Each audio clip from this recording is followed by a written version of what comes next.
TPU가 특화형인데 약점이냐? 저는 그렇게 사실 생각하지 않거든요. 사실 구글뿐만이 아니라 뭐 메타라던가 마이크로소프트라던가 다른 기업들, 하이퍼스케일러들 입장에서 봤을 때는 인퍼런스 성능 자체가 칩 하나의 플롭스가 아니라 전체 이 시스템을 돌려봐야 아는 문제인 거예요, 지금. 네, 여러분 반갑습니다. 에러입니다. 구글 클라우드 넥스트 행사가 있었습니다. 매번 구글 I.O. 직전에 구글 클라우드 행사가 이렇게 진행이 되는데, 여기서 다음 세대의 TPU, 그러니까 TPU 버전 8이 출시가 되었거든요. 지금 보시다시피 8 트레이닝과 8 인퍼런스를 나누어서 발표를 했는데, 이게 사실 엔비디아의 루빈과 항상 좀 비교를 하게 되잖아요. 아무리 이 결이 다르다 하더라도 AI 인프라가 더 이상은 이 GPU나 TPU의 경쟁이라기보다 는 각각의 이 트랜스포머 모델을 돌리기 위해서 각 특정 부분들의 워크로드들을 최적화하는 방향으로 프리필과 디코드를 나누고 또 콘텍스트를 길게 가져가면서 KV 캐시를 어디에 두느냐 뭐 이런 얘기들 있잖아요. 제가 늘 어렵게 말씀드려서 죄송한데 안되공학 채널을 꾸준히 봐오신 분들은 또 이런 내용들을 또 매번 설명하기가 좀 그래서 그러니까 조금 간략하게라도 설명을 드리면서 좀 진행을 하게 될 텐데, 결국 이런 거예요. TPU라고 하는 것이든 엔비디아의 GPU라고 하는 것이든, 엔비디아는 AI 팩토리라는 말을 쓰죠. TPU는 이번에 확실히 용어를 정했습니다. AI 하이퍼 컴퓨터라고 이름을 정했거든요. 이렇게 이름은 다른다 할지라도 결국은 지향하는 바는 똑같아요. 전체 시스템을 어떻게 설계를 할 거냐. 단순히 GPU라는 칩으로 비교할 게 아니라 전체 시스템에서 어떻게 경쟁을 해 나갈 것이냐에 대한 거를 우리가 집중해서 보면은 AI 반도체와 관련된 싸움을 자세히 알 수 있을 것 같습니다. 그래서 이 AI 하이퍼 컴퓨터라고 하는 구글이 내세우는 이 전체 시스템, 소프트웨어와 하드웨어 그리고 쿨링 에너지가 모두 결합된 이 시스템을 바라봤을 때에 요거를 파악하게 되면은 앞으로의 AI 인프라의 병목은 무엇인지, 그리고 이 인프라를 구축하는 이 모든 회사들이 집중하고 있는 부분들이 무엇인지, 이번에도 오픈 AI가 클로드를 이겼다라는 말이 몇 년 전에 결정했던 그 인프라 투자를 더 많이 했다라는 측면에서의 입장에서도 해석이 된다라고 댓글을 주시듯이, 이런 부분들에 집중해서 한번 살펴보면서 결국은 이 전체 시스템을 얼마나 잘 설계할 것이냐에 대해서 조금 더 자세히 살펴보도록 하겠습니다. 우선 언론에 가장 주목을 받고 있는 부분들은 역시나 TPU 8세대 자체가 나온 것도 있지만, 이 8세대가 학습과 추론이 분리가 되었다는 거예요.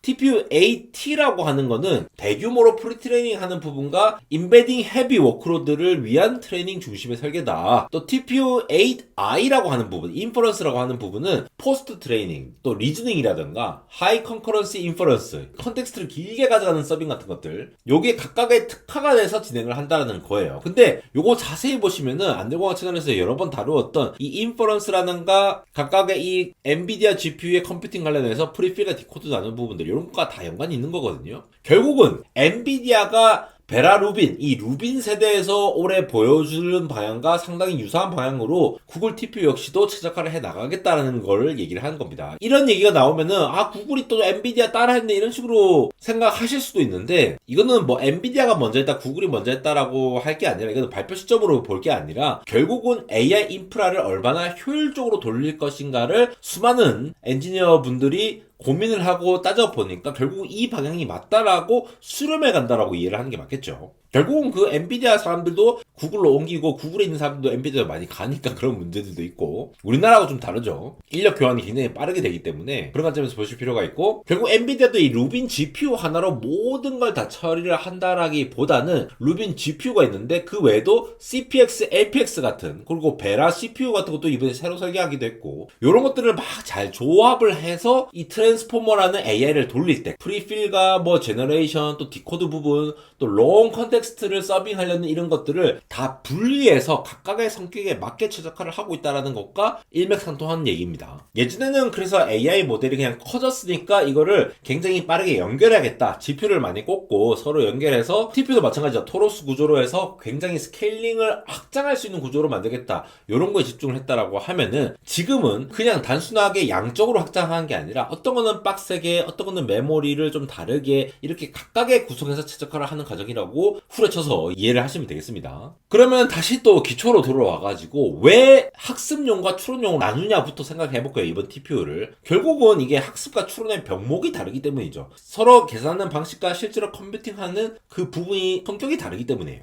기본적으로 트레이닝이라고 하는 부분은 말이 어려워서 영어로 트레이닝이라고 부를 뿐이지 AI의 모델을 만드는 과정이죠. 그러니까 AI의 지능을 실제로 학습을 해가면서 만드는 과정이에요. 그리고 인퍼런스라고 하는 거는 이미 만들어져 있는 AI 모델이 있다라고 하면은 내가 프롬프트 쳐가면서 계속 이제 답을 구하는 과정이잖아요. 당연히 우리가 뭔가 공부할 때랑 공부한 것들을 실제로 발표할 때랑 아니면 논술을 해서 쓸 때랑 다르듯이 각각의 과정이 확실히 다를 겁니다. 그런 관점에서 보면은 이 트레이닝이라고 하는 이 학습이라는 부분은 어떤 뭔가 대량의 데이터를 이렇게 쭉 넣어가지고 이 모델의 그 파라미터라고 얘기를 하잖아요. 그 웨이트라는 부분들을 어떤 데이터 나오면 좀 조정하고 어떤 데이터 나오면 그라디언트 디센트로 또 조정하고 이런 식으로 이 하나하나 숫자들을 계속 업데이트하면서 맞춰가는 과정이잖아요. 이 과정에서 엄청나게 큰 행렬 연산이라던가 그 차이에 해당하는 그라디언트를 계속 동기화시킨다라던가 데이터를 쭉쭉쭉 공급해주고 굉장히 장시간으로 안정적으로 이 클러스터 전체를 다 운용을 할 수 있는 능력이 필요해요. 하드웨어 입장에서 소프트웨어 입장에서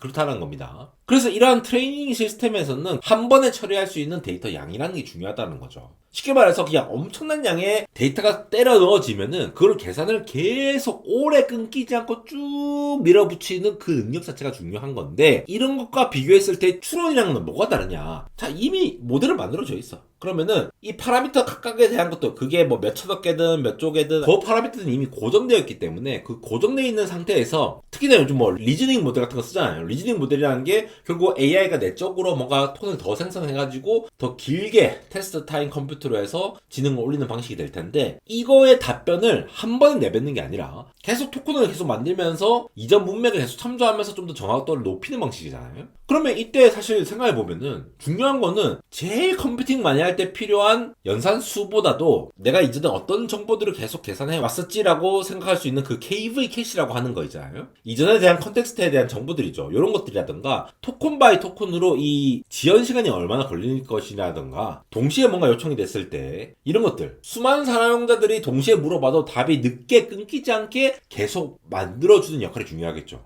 이거 전부 다 데이터 센터에서 돌아가는 거 아닙니까? 수많은 사람들이 제미나이 쓰고 챗GPT 쓰고 이렇게 하면은 그거에 동시에 이제 배치를 여러 개 묶어가지고 한 방에 처리할 수 있는 능력 이런 것들이 중요한데 그렇게 보면 확실히 학습이라는 부분과 추론이라고 하는 부분들은 사용자 수부터 시작해서 사용자 각각의 요청에 따라서 답을 생성하는 과정의 느낌 자체가 일단 다르죠. 사실 그런 관점에서 보면은 엔비디아의 루빈 CPX, LPX하고도 굉장히 비슷한 점이 있죠. 엔비디아는 이 문제를 프리필과 디코드의 차이로 일단 구분을 했죠. 이 프리필이라고 하는 부분은 결국은 엄청나게 우리가 프롬프트를 입력할 때 뭐 PDF 파일도 올리고 이미지도 올리고 이런 식으로 굉장히 긴 문맥을 한꺼번에 읽어야 되잖아요. 그래서 얘네들이 어떤 관계에 있고 어텐션 해가면서 얘네들 토큰과의 관계는 어떤 것들이 있고 이걸 통해서 KV 캐시를 만들고 요러한 단계가 프리필인데 디코드에 해당하는 단계는 이거 다 된 다음에 그 이후에 토큰을 하나씩 생성하는 단계잖아요. 이 엔비디아의 루빈 CPX라고 하는 부분은 결국은 베라 CPU와 루빈 GPU하고 같이 굉장히 긴 콘텍스트의 인퍼런스를 위해서 준비가 되었다라고 설명이 되고 있거든요. 그리고 디코드 단계에서 계속 대답하는 부분은 LPX 그러니까 LPU에 해당하는 그로크의 SRAM을 활용해서 바로바로 이렇게 오토리그레시브하게 대답할 수 있는 이 부분을 제작했다라고 하는 부분들이 되니까 각각의 역할에 맞게 하듯이 결국 TPU도 프리필과 디코더를 나눠서 접근을 하고 있다라고 보시면 될 것 같고 특히나 엔비디아 같은 경우에는 이번에 파격적으로 그로크의 LPU를 도입하면서 LPU가 참고하는 메모리가 뭡니까? 결국 SRAM이죠. 얘는 HBM보다도 밴드위스가 엄청나게 크거든요. 대신 비싸죠. 용량이 작고 이런 것들을 조합해가지고 수조개의 파라미터 모델을 굉장히 긴 컨텍스트 하에서 뭐 수백만의 토큰 컨텍스트 하에서 디코드 성능을 빠르게 처리할 수 있는 걸로 처리를 해왔다라는 거죠. 요거에 대항해서 TPU-8i라고 하는 것도 만들어졌다라고 이해를 하시면 되겠습니다. 그래서 결국은 트레이닝과 인퍼런스를 분리를 했다는 부분이 엔비디아의 루빈 CPX, LPX랑 좀 나눠졌다는 부분과 비슷한 부분들이 있죠. 결국 한 개의 칩이 모든 AI 워크로드를 최적화할 수가 없다는 거예요. GPU 한 개 있는 거 TPU 한 개 있는 거 얘들 각각의 한 개의 칩이라는 단위는 절대로 이 전체를 서빙하는 데에 뭔가 하나가 문제가 된다. 그래서 막 GPU끼리 엮고 또 TPU도 뭐 3D 토로스 구조로 여러 개 쫙 스케일링 해갖고 9,000개 연결하고 막 이렇게 하잖아요. 그렇게 거대한 시스템에서는 각각의 한 역할들을 구분해서 해야 된다는 것들에 대한 얘기들이 나오고 있고, 이 관점에서 봤을 때는 이제 GPU가 모자라다기보다는 전체 인프라 시스템 관점에서 이 에이전틱 AI 측면에서도 특히나 그렇죠. 에이전틱 AI 같은 경우에는 기존의 컨텍스트를 계속 쭉 기억하라 하면서 계속 얌생이 같이 파다다다다닥 이렇게 계속 물어보잖아요. 거기에 대해서 대답을 계속 해야 되기 때문에 그런 관점에서 디코드라든가 캐시를 계속 기억을 한다라든가 커뮤니케이션 같은 그런 병목을 해결하기 위한 움직임이다라고 얘기를 할 수가 있겠죠. 보시면은 트레이닝 같은 경우에도 9600개의 칩이나 들어간다라고 하는데 인프런스 같은 경우에는 SRAM을 이렇게 384메가 이거 엄청난 양이거든요. 엔비디아의 LPU 들어가는 수준으로 이렇게 막 이렇게 들어가게 되다 보니까 이러한 흐름을 계속 타고 있다는 거죠. 근데 조금 다르다라고 하는 점을 보면은 구글 같은 경우에는 결국은 TPU라는 거를 하나를 기준으로 해서 트레이닝과 인퍼런스를 나눠서 접근을 하는 관점이라고 보면서 전체 수직 통합을 하는 구조로 계속 가고 있다는 거죠. 반면에 엔비디아 같은 경우에는 CPU뿐만 아니라 LPU, DPU, 네트워크 이렇게 렉으로 실제로 데이터 센터에 구성을 했을 때에 그 GPU 중심의 생태계에서 가속기라든가 네트워크 칩이라는 것들을 구분을 해나가는 오히려 이제 탑다운 방식으로 간다라고 보시면 되겠습니다. 자, 그러면 TPU, A 트레이닝에 관련해서 좀 더 살펴보면은 지금 보시다시피 9600개의 TPU를 연결할 수가 있어요. 물론 이전 세대, 전전 세대에 비하면은 이미 8000개 대, 9000개 대 이렇게 했기 때문에 스케일링에 관련해서 더 많이 연결을 하는 범위 자체는 그렇게 급격하게 늘지는 않았어요. 근데 밴드위스 메모리가 2PB 저렇게 나오고 있는 상황이다 보니까 하나의 덩어리로 해서 움직일 수 있는 영역이 아무래도 커졌다라고 볼 수가 있는 부분들이 있겠죠. TPU AT라고 하는 요 구조는 결국은 이 모델의 하나를 만들기 위해서 학습을 하기 위해서 우리가 흔히 이제 모델을 굽는다고 표현을 하죠. 이 모델 하나를 굽는 거대한 공장처럼 AI 하이퍼 컴퓨터가 된다. 이거를 엔비디아가 AI 팩토리라고 표현을 하죠. 서로 다른 표현을 쓰고 있습니다. 특히나 TPU 같은 경우는 예전부터 3D 토로스라는 구조를 많이 얘기를 하고 있는데 3D 토로스는 별게 아니에요. 그냥 3차원으로 격자 구조로 칩끼리 다 연결된 구조로 한 덩어리를 움직인다라고 생각을 하시면 돼요. 이 하나의 방향이 있으면은 동서남북뿐만 아니라 위아래까지 이렇게 다 연결을 해가지고 서로 결과를 계속 주고받는단 말이에요.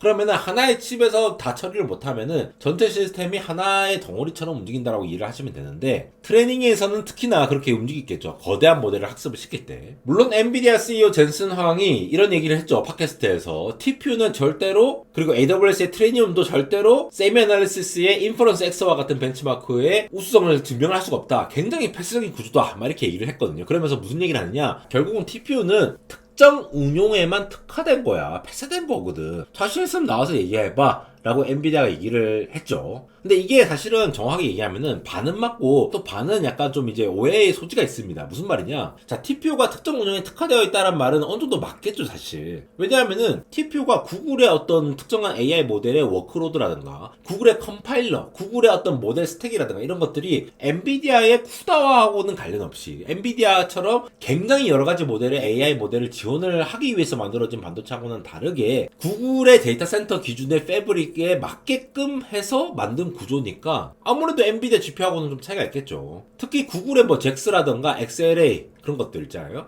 아니면 제미나이나 딥마인드 워크로드라던가 이런 것들에서 봤을 때 TPU 구조가 거기에 더 맞춰서 최적화를 하지 굳이 다른 거에 최적화해서 만들 필요가 없잖아요. 그러니까 이게 어떻게 보면 이 특정 환경에 최적화된 게 맞다라는 이 젠슨왕의 말이 맞아요. 분명히 엔비디아보다 더 높은 효율을 낼 수 있는 구간이 있거든요. 근데 이게 그냥 그 워딩 그 자체, 이 문장 자체만 해석하면 오해가 있는 게 특정 운용에만 특화돼서 범용성은 없다라는 말 자체는 아닙니다. 범용성이 없다라고 얘기를 하면 안 돼요. 왜냐? 구글의 TPU의 8세대에서 보면은 결국은 뭐 네이티브하게 파이토치 같은 것들 있잖아요. VLLM, JAX, XLA 뭐 이런 것도 통합을 강조를 하고 있는데 무슨 말이냐? 구글도 결국은 TPU의 내부 전용 장비가 아니라 파이토치라든가 이런 외부 고객용 AI 하이퍼 컴퓨터로 확장을 하고 있다라는 거예요. 엔비디아의 상대가 아직은 안 된다 할지라도 저렇게 지원할 수 있는 외부 고객용으로도 확장을 하고 있고 지금 뭐 실제로 협의를 하고 있잖아요. 투자를 하면서. 근데 아마 젠슨왕의 얘기는 엔비디아처럼 이렇게 엄청난 우리 생태계를 갖고 있는데 구글이 갑자기 TPU 등장한다고 해서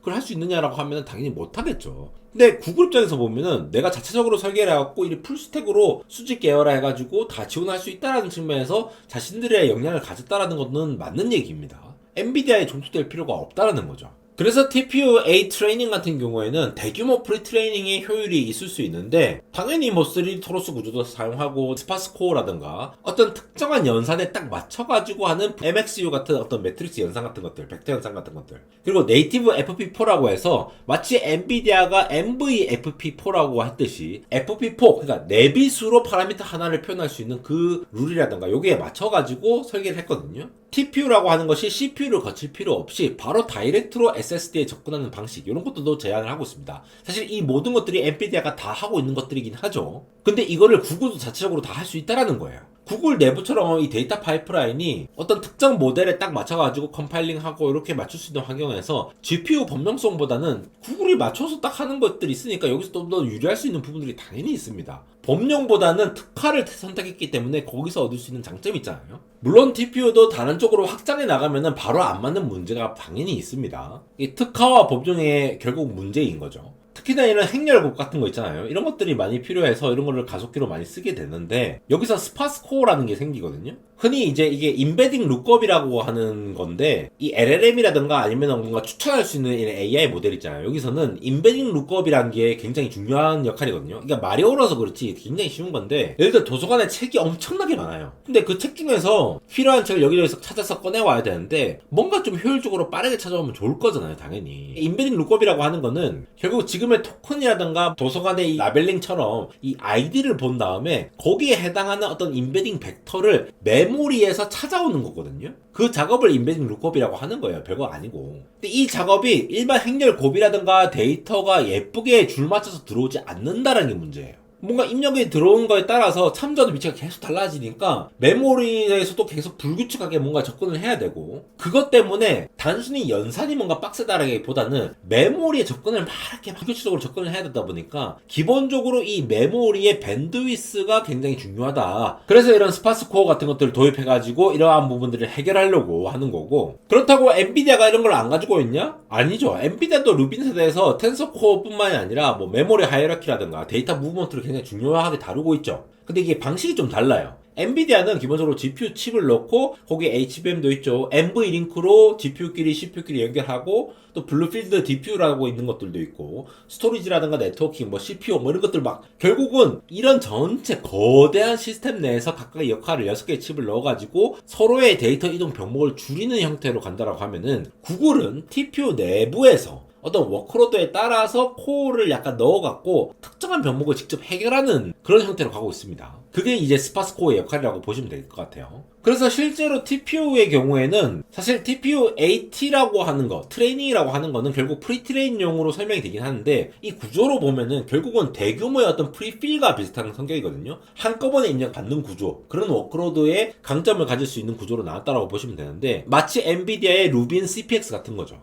그래서 TPU-AT가 이 MXU 같은 이 행렬 연산을 하는 부분들, 이런 행렬 곱을 처리하는 부분들이 있고, VPU 같은 곳에서 소프트맥스라든가 뭐 레이어 놈이라든가 콘타이제이션 같은 어떤 벡터 연산 같은 것들 처리할 수 있도록 가속이 되면서 진행이 되는데, 거기에 방금 말씀드린 스파스코어 같은 것들이 도입이 돼가지고 뭔가 불규칙한 어떤 임베딩 같은 연산들, 이런 것들을 얘네들이 처리할 수 있게 해준다. 사실 엔비디아의 루빈 CPX는 GDDR을 사용해가지고 도입을 하는데 파일만 고조해서 이게 도입이 될지 사실 잘 모르겠어요. 왜냐면 로드맵에 이게 사라져 있어요 지금. 어쨌든 간에 CPX 철학 자체가 프리필이라든가 컨텍스트 페이지에서 HBM 밴드위스보다는 어떤 컴퓨팅이라든가 뭔가 메모리 캐패시티가 코스트 이피션트하게 가는 게 더 중요하다 보니까 GDDR을 채용을 한 건데, 그런 관점에서 프리필에서 나름대로 엔비디아는 CPX라는 모델을 채용을 함으로써 가는 거고, 구글은 이러한 것들을 들어와가지고 프리필이라든가 트레이닝 부분을 커버하겠다라는 전략으로 보입니다. 그러니까 프리필을 한 번에 읽고 세 개를 쭉 생각해가지고 서로의 관계가 어떻게 될 것인지 그걸 이해를 한다라고 보면은 결국 이제 디코드에 해당하는 것들이 인퍼런스랑 해당되는 거거든요.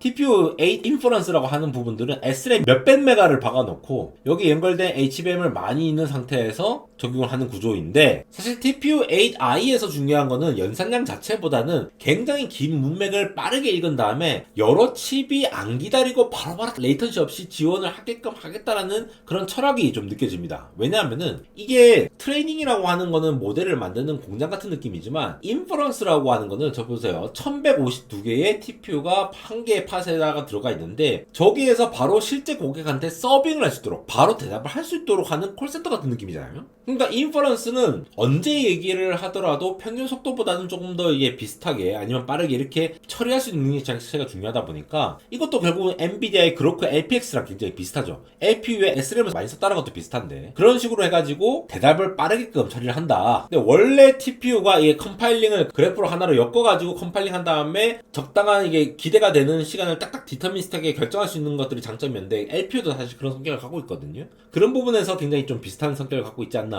그래서 인프런스에서 중요한 요소가 SRAM, CAE, 보드플라이 이렇게 세 가지로 구성을 할 수가 있는데 기본적으로 이 KV 캐시라고 하는 부분들 자 늘 말씀드리죠. 여러 가지 문맥에 대한 프롬프트를 입력받았을 때 AI가 이거를 다 어텐션 해가면서 서로의 관계가 어떻게 될 것이며 이런 것들을 쭉 기억을 해올 수도 있고 에이전트 AI 같은 경우에는 내가 이걸 시켰고 저걸 시켰고 한 것들을 그 시간에 따라서 쭉 다 기억을 해놔야겠죠. 거기에 대한 정보가 바로 KV입니다. 그 KV를 오토 리그레시브하게 자꾸 호출을 해야 되니까 캐시로서 쓰려고 그러니까 잠깐 여기에 저장해놓고 또 불러서 써야지 또 불러서 써야지 다시 처음부터 다 계산하는 게 아니라 이런 개념으로 가는 게 KV 캐시죠. 그러니까 이런 것들을 하려고 하면은 SRAM이나 HBM 같은 것들이 기본적으로 중요할 수밖에 없겠죠. 이게 인퍼런스에서 SRAM 자체를 늘렸다는 것 자체가 그런 걸 얘기를 해주는 거예요. KV 캐시가 어떤 중간 상태의 접근을 빠르게 처리하려는 목적으로 사용을 했다라고 볼 수가 있거든요. 근데 이게 300 몇 메가잖아요. 사실 HBM 같은 것들도 뭐 몇백 기가 요즘은 뭐 192기가, 288기가 뭐 이렇게 얘기가 나오니까 엄청나게 작은 건데 사실 엔비디아도 SRAM 굉장히 작잖아요. 이 그룹을 연결을 하려고 하면은. 근데 대신에 요거를 굉장히 캐싱을 할 수 있는 것들을 굉장히 빠르게 처리할 수 있도록 그런 구성에서의 비슷한 점이 있고 더구나 아까 말씀드린 이 CAE라고 하는 부분들은 결국 콜렉티브 오퍼레이션이라고 하는 건데 무슨 말이냐 이 대규모 모델을 하나에 실게 되면은 전체 칩에서 실행이 되지가 않죠. 여러 칩에서 모델 일부를 나눠서 계산을 해야 되고 나눠서 계산했다는 말은 뭡니까? 각각이 쪼개서 다 계산을 한 거야. 그런 다음에 합치는 과정이 필요하죠. 그럼 그때 뭐 이제 reduce라는 가정이니 gather, scatter, all to all 각각의 이 칩들 혹은 이 모듈들이 계산한 결과들을 합치는 과정이 필요해요. 그 과정에서 합친다는 게 뭡니까? 각각에 있는 서로 물리적으로 떨어지는 것끼리 커뮤니케이션이 필요하다는 얘기거든요. 네트워크도 스위칭을 빨리 해줘야 되는 건데 이 보드플라이라든가 CAA 같은 이런 것들을 적용을 해가지고 한 칩이 데이터를 늦게 보내면 다른 칩들이 다 기다리고 있어야 되는 게 문제인데 구글 같은 경우는 이 CAE라고 하는 것들이 결국 우리가 리즈닝 할 때 있잖아요. 뭐 체인 오브 소프트라든가 이런 것들 처리를 할 때 전체적인 전반적인 레이턴시를 줄이는 데 역할을 한다라고 얘기를 하거든요. 리즈닝 모델이라는 게 뭡니까? 그래서 토큰을 중간중간 생성해가지고 내부적으로 생각해갖고 대세김질 해가지고 내가 뭘 하느냐 이런 것들을 막 생각하는 과정이라고 보시면 되잖아요. 그런 리즈닝 모델이 토큰을 하나씩 생성할 때 중간 상태를 계속 주고 받아야 되잖아요. TPU들끼리 내 상태가 어떻고 내가 지금 어떤 생각을 하면 이걸 계속 왔다 갔다 해야 되는데 이런 전반적인 콜렉티브 레이턴시라고 하는 것이 성능에 실질적으로 영향을 주게 될 수밖에 없죠. 근데 이거를 가속을 하기 위해서 이 CAE라고 하는 이러한 엔진을 준비를 했다라는 거죠. 하나로 합치고 다시 뿌려야 되고 이런 것들은 좀 사실 엔비디아랑 약간 좀 다른 부분이 있죠. 엔비디아는 그냥 GPU, LPU, 뭐 NV링크 연결만 잘하고 내뱉어내는 거를 NV링크라든가 스펙트럼 X라든가 이런 네트워크 스위칭을 해결을 했다라고 하면은 구글 같은 경우에는 아예 CAE라고 하는 이런 가속하기 위한 엔진을 둬가지고 빠르게 뿌려주는 역할을 한다. 이렇게 일을 하시면 되겠고 더군다나 이 보드플라이 토폴로지라고 하는 거는 자 이게 사실 TPU의 핵심 강점일 수가 있죠. 서로 3D 토로스 구조로 해서 이 하나 점이 하나의 칩이라고 보시면 돼요. 그러니까 이걸 왜 표현하느냐 하나의 칩이 어디까지 이렇게 뻗어가서 통신을 할 수 있느냐라는 구조를 봤을 때 기본적으로 3D 토로스로 하면은 엮어서 표현하면은 16번 띄어가지고 해야 서로 커뮤니케이션이 되는 부분들이 있는데 이 보드플라이라고 하는 새로운 네트워크 형식을 구축을 하면서 7번 만에 항상 서로 연결할 수 있도록 토폴로지를 구성했다. 굉장히 감소를 했다라는 얘기를 하는 거죠. 그러면 이만큼 레이턴시가 줄어들 거니까 이거는 아예 TPU의 구조가 스케일링이 늘었다 줄었다 할 수 있는 구조로 처음부터 설계가 됐기 때문에 가능한 거죠. 엔비디아가 할 수 없는. 엔비디아는 각각의 칩을 강조하면서 엮을 때 어떻게 할 것이냐 표준을 끌어올리는 쪽으로 간다라면 서로 다른 방식으로 접근한다고 보시면 돼요. 그 다음에 구글이 또 네트워크 잠도 얘기했어요. 엔비디아로 치면 스펙트럼 X 같은 건데 이 빌고 네트워크라고 하는 거는 가속기끼리 어떤 트래픽을 위해서 이 패브릭을 좀 신경을 썼다라고 하면서 여러 데이터 센터를 묶으면은 100만 개의 TPU도 하나의 어떤 클러스터로 묶을 수 있다라고 발표한 부분. 요게 좀 굉장히 충격적이죠. 하나의 패브릭에는 무려 13만 4천 개를 엮을 수 있다. 굉장히 말 그대로 스케일링이 가능한 쭉 연결을 잘 할 수 있는 구조다라는 걸 얘기를 하는 부분들이 되겠죠. 마치 엔비디아가 스펙트럼 X라든가 이런 네트워크 장비를 통해서 서로 빠르게 인피니밴드 같은 거 있잖아요. 프로토콜을 통해 갖고 빠르게 데이터를 송신할 수 있는 것처럼 비르고라고 하는 거는 TPU들끼리 서로 데이터를 빨리빨리 처리를 하려고 하는 부분들이에요. TPU 자체가 아무리 빨라도 빨리 커뮤니케이션 할 수 없으면은 말짱황이잖아요. 그러니까 엔비디아 스펙트럼 X에서 서로 이더넷 패브릭으로 굉장히 빠르게 처리를 하는 것처럼 구글도 비르고를 통해 가지고 전체 데이터 센터의 네트워크가 일반 서버에 비해서 굉장히 빠르게 설계가 된다라는 것을 얘기를 하고 있는 겁니다. 더군다나 저는 이 부분이 재밌었는데 바로 TPU 다이렉트 스토리지 SSD 얘기예요. 엔비디아 같은 경우는 블루필드 같은 것 쪽에 이 스토리지 관련된 얘기가 나오잖아요. 스토리지가 뭡니까? 낸드 플래시입니다, 여러분. 이 AI 인프라에서 스토리지가 그냥 단순히 저장만 하는 용도로 보고 있지 않죠. 막 샌디스크랑 요즘 잘 나가잖아요. 그런 기업들이 왜 그러냐면은 학습 데이터라든가 중간에 학습하다가 요 정도 딱 학습한 다음에 요거 중간 결과 저장해놓자 하는 용도로도 스토리지가 쓰이고, 심지어 KV 캐시 같은 것도 콜드 KV 캐시 같은 것들 좀 장기간 기억해둘 만한 것들을 잠깐 스토리지에 내리기도 하고 막 그렇습니다. 이 모든 것들이 스토리지와 연결되고 있는데, 컴퓨팅이 빨라지면 빨라질수록 스토리지는 용량이 굉장히 많은 대신에 느리잖아요. 이것들을 데이터를 빨리 못 대주면은 가속기가 그냥 기다리고 있는 거예요. 못 돌리는 거죠. 아무리 주방장 손이 빨라도 재료가 제때 안 들어오면 요리를 할 수가 없잖아요. 그런 건 똑같은 거죠. 그래서 TPU 다이렉트 스토리지의 의미는 TPU가 HBM으로 데이터를 더 직접 이동을 시키는 구조예요. CPU가 필요 없다는 거예요. 보통 CPU가 중간에서 오케스트레이션을 다 해줘야 되는데 TPU에서 바로 필요하면은 바로 HBM으로 쏴버려요. 약간 이런 식으로 가는 거죠. 물론 이게 엔비디아에 없던 게 아니에요. 엔비디아도 GPU 다이렉트라는 개념을 이미 2년 전, 3년 전에 얘기를 했고, 근데 좀 이게 인프라 구조가 다르기 때문에 구글은 애초에 전체적으로 다 풀스택으로 설계를 해가지고 바로 쏴주는 구조라고 하면은 이 SSD 스토리지에서 DPU나 NIC 이렇게 거쳐가는 구조로 하는 것으로 현재는 파악되고, 이게 좀 더 엔비디아도 확장을 하고 최적화를 할 수 있는 부분들이 있겠죠. 이건 또 지켜봐야 될 부분들이겠죠. 했고 아직 공개된 게 없으니까 요 포인트가 가장 중요하다고 생각합니다. TPU가 특화형인데 약점이냐? 저는 그렇게 사실 생각하지 않거든요. 왜냐하면은 TPU가 특화형이 맞아요. 구글에 맞게 워크로드를 맞춰가지고 구글 자신들도 이거 그냥 그대로 GPU 가져와서 하면은 좀 최적화하기가 너무 빡세니까 최적화해도 매번 사갖고 이게 종속되니까 우리가 만들어서 좀 더 운영비를 싸게 만들면서 좀 가자 이렇게 접근한 부분들이 있는데, 사실 구글뿐만이 아니라 뭐 메타라던가 마이크로소프트라던가 다른 기업들 하이퍼스케일러들 입장에서 봤을 때는 조금이라도 약간 자기들한테 맞는 구조로서 애플리케이션이 있다고 하면은 조금이라도 법령보다는 특화된 게 훨씬 더 돈을 아낄 수 있는 길이죠. 엔비디아는 그야말로 AI 인프라 전반에 대해서 다 공급을 하고 있고 이미 헤게모니를 쥐고 있는 회사인데, 그렇다고 해서 구글이 TPU가 엔비디아를 다 잡아먹는다 이렇게는 절대로 말할 수 할 수 없는 단계지만, 특정 분야에서 아무래도 최적화를 해서 효율이 올라올 수 있으면은 그거 자체가 강점인 거죠. 물론 젠슨왕은 거기에 대해서 너네가 자신 있으면은 인퍼런스 X 플랫폼에서 테스트하고 보여줘서 발라 했지만도 약간 좀 유명무실한 게 있죠. 서로 바라보는 바가 다른데 서로 비교해봤자 의미가 없는 약간 그런 부분들이 있다는 겁니다. 결국 TPU가 엔비디아보다 효율적인 영역은 이 폐쇄적으로 해서 구글만의 어떤 버티컬 스택을 갖췄다라는 거에 있는 건데, 구글 같은 경우는 뭐 잭스라든가 XLA 같은 그런 자신들만의 어떤 체계의 소프트웨어 스택에 맞춰가지고 계속 스케일링을 할 수 있는 트레이닝으로 가고 있고, 또 제미나이 계열을 계속 서빙을 하고 있으니까 그 제미나이 모델에 맞게 또 설계하는 부분들도 있겠죠. 그러니까 당연히 성능 대 전력, 비용 같은 것들을 비교를 해봤을 때 조금이라도 개선된 부분들이 당연히 있을 수밖에 없겠고, 이상하게 설계하지 않는 이상은. 오늘 얘기에서 제가 말씀드리고 싶은 부분은 그런 부분도 있지만, 결국은 점차적으로 제가 여러 번 말씀드리지만 워크로드 특성에 따라서 분리가 되고 있다. 분리된 거에 따라서 거기에 맞춰서 반도체들이 설계가 되고 있다. 구글도 TPU가 트레이닝과 인퍼런스로 나뉘고 있고, 엔비디아도 루빈 CPX와 LPX로 나뉘고 있다. 이런 것들이 결국은 프리필과 디코드, 리즈닝 했을 때, 컨텍스트를 길게 했을 때 에이전트들을 계속 돌리면서 오케스트레이션 하는 것들, 이런 것들로 계속 쪼개져 가고 있다는 것들을 여러분들이 아시면 좋겠다는 측면에서 계속 이게 영상을 만드는 거고요. 그러니까 AI 인프라가 그냥 칩 하나 잘 만들어서 되는 얘기가 아니라 칩끼리 비교하는 것들은 의미가 없었다고 보시면 돼요. 렉이라든가 팟이라든가 이런 클러스터 단위, 전체 스토리지 단위, 이런 단체에서 봤을 때에 비교가 돼야 된다는 부분들을 계속 인지를 해야 된다. 그래서 구글과 엔비디아는 사실 비교를 할 수밖에 없는 그런 포인트들이 있지만, 각각을 비교를 하면서 두 개의 기업들이 서로 다른 부분들을 지향을 하는 부분도 봐야겠죠. 사실 엔비디아가 압도적으로 이긴다고 해서 구글이 망하지 않잖아요. 서로 다른 것들을 보고 있어요. 사실 구글이 압도적으로 TPU가 잘 만들어졌다 하더라도 엔비디아는 결국은 살아날 부분들이 계속 강력하게 있죠. 시장의 파이가 똑같지 않다라는 겁니다. 제가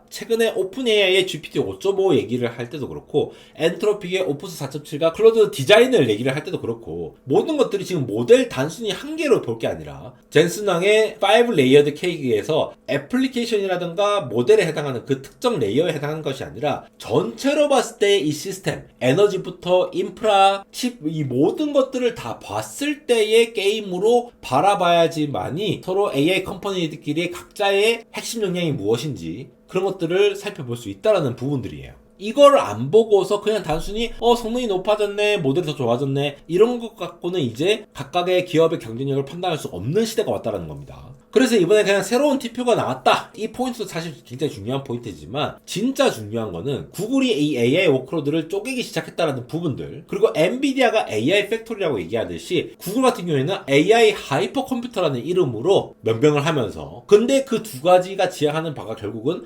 인프라에 대한 문제인 거고, TPU라는 설계 구조 자체가 굉장히 다르기 때문에 엔비디아하고는 또 다른 형태로 지금 확장을 해 나가고 있다는 거 이해하시면 되겠습니다. 사실 어떻게 보면은 젠슨 황의 말은 마케팅일 수도 있고 굉장히 핵심을 지르는 말이라고도 해석할 수가 있습니다. 이 기술적 근거가 있다라는 거죠. 젠슨이 TPU를 비판 아닌 비판을 했다라는 거는 당연히 엔비디아 CEO로서 이 법령적으로 AI를 커버를 하고 있는 엔비디아 입장에서, 그리고 업계의 리더로서 할 수 있는 견제 발언일 수가 있죠. 근데 이거 말 그대로 받아들이면 안 된다는 겁니다. 지난번 콘텐츠에서 말씀드렸다시피 각각의 그 안에는 이 흑백으로 나뉜 게 아니라 그 기술적인 어떤 팩트가 있잖아요. 인퍼런스 성능 자체가 칩 하나의 플롭스가 아니라 전체 이 시스템을 돌려봐야 아는 문제인 거예요. 지금 우리가 작은 모델 돌릴 거 아니야. 엄청나게 큰 모델 돌리려면은 TPU도 9천 몇백 개가 지금 연결될 수 있다라고 하는데 그 다 연결했을 때 성능을 더 봐야 되는 게 맞을 거고, 법령적으로 여러 가지 커브로 봤을 때 엔비디아가 현재 가장 강력하다는 거는 누가 봐도 맞는 사실이죠. 근데 그럼에도 불구하고 구글이 TPU라고 하는 칩뿐만이 아니라 전체 인프라 스택까지 다 지원할 수 있는 것들을 독자적으로 갖췄다는 점이 굉장히 중요한 포인트죠. 그래서 앞으로의 승부수는 FP4다 뭐 이런 것들보다 전체 오케스트레이션이라든가 메모리 하이어러키를 얼마나 잘 관리할 것인가, 이 구조로 봤을 때 전체 시스템을 얼마나 잘 설계를 하는 업체가 무엇인가에 따라서 나뉘어질 거다. 요 포인트를 향해서 갈 거고, 어떤 식으로 가든 간에 삼성전자나 하이닉스 같은 기업들은 메모리를 전부 다 파는 기업이기 때문에 잘 될 거다 라고 하는 게 개인적인 생각이에요. 저도 구글 클라우드 기회가 되면 한번 직접 가가지고 얘기를 듣고 싶은데 그때를 또 기약을 하면서 계속해서 정보를 팔로우하면서 전해드리도록 하겠습니다. 지금까지 에러였습니다.